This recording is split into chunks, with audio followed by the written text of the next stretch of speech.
اللہ الصمد، اللہ تو بڑا بے نیاز۔ علماء نے لکھا ہے، پہلی بات عرض کرتا چلوں، بے نیاز کا معنی یہ ہے کہ جس کا کام سب کے بغیر ہو جائے، اور سب کا کام جس کے بغیر نہ ہو، وہ اللہ الصمد ہے۔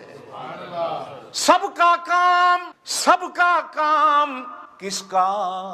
ایک نبی ہے، وہ مچھلی کے پیٹ میں ہے، نہ آگے کوئی سننے والا، نہ کوئی پیچھے سننے والا، نہ کوئی دائیں سننے والا، نہ کوئی بائیں سننے والا، نہ کوئی اوپر سے سننے والا، نہ کوئی نیچے سے سننے والا، اللہ الصمد۔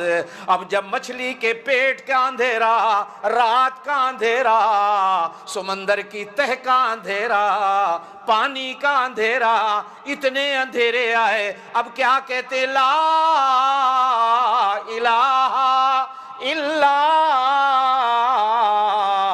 انت سبحانک انی کنت من الظالمین۔ اللہ تیرے سوا میرے کام کو بنانے والا کوئی نہیں، مچھلی سے نکالنے والا کوئی نہیں، اندھیروں سے اللہ الصمد، جس کے بغیر کسی کا کام نہ ہو، نہ ولی کا ہو، نہ مجدد کا ہو، نہ پیر کا ہو، نہ چشتی کا ہو، نہ نقشبندی کا ہو، نہ قادری کا ہو، نہ سہروردی کا ہو، نہ کسی عالم کا ہو، نہ کسی محدث کا ہو، نہ کسی مفسر کا، نہ علی کا ہو، نہ ابو بکر صدیق کا ہو، نہ عثمان غنی کا ہو، نہ علی المرتضیٰ کا ہو، اجازت دو تو میں کہہ دوں نبی کا بھی جس کے بغیر کام نہ ہو، اللہ الصمد۔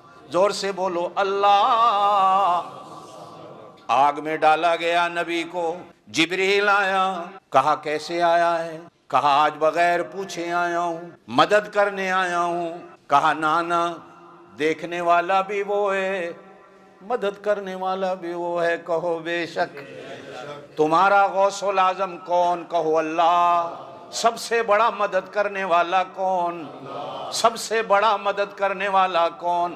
اللہ الصمد، وہ بے نیاز جس کے بغیر کسی کا کام نہ ہو اور اس کا اپنا کام ایسے ہو جائے۔ ایک آج آپ کو وظیفہ بتاتا چل، کبھی کبھی رات کو سوتے وقت صرف 10 بار قل هو اللہ احد بسم اللہ کے ساتھ پڑھ، اور پڑھنے کے بعد خالصتاً اس کا ایصال ثواب حضور صلی اللہ علیہ وسلم کو کر دی، کسی اور کو نہیں۔ اس لیے کہ حدیث ملتی ہے، آپ صلی اللہ علیہ وسلم نے فرمایا 3 قرآن پاک ختم کا ثواب مل جاتا ہے جو 10 بار سورہ قل هو اللہ پڑھتا۔ 3 دفعہ 1 قرآن، 3 دفعہ 2 قرآن، 3 دفعہ 9 دفعہ پڑھو تو 3 قرآن، 3 قرآن کا ثواب اللہ واسطے حضور کو ایصال۔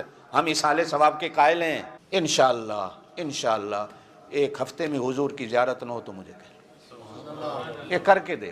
یہ سورت ٹپاؤ نہیں جیسے ہم نماز میں ٹپاتے ہیں، کاش اللہ اس کی سمجھ کی توفیق دے دے، کاش اللہ اس کی سمجھ کی توفیق دے دے۔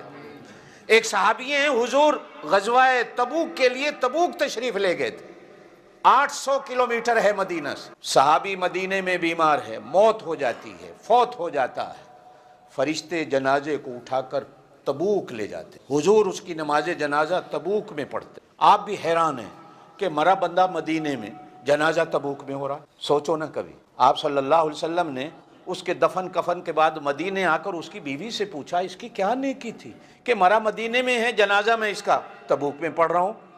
تو اس کی بیوی نے کہا یا رسول اللہ، اس کو قل هو اللہ سے بڑا پیار تھا، یہ ہر وقت قل هو اللہ پڑھتا رہتا تھا، ہر وقت قل هو اللہ پڑھتا رہتا۔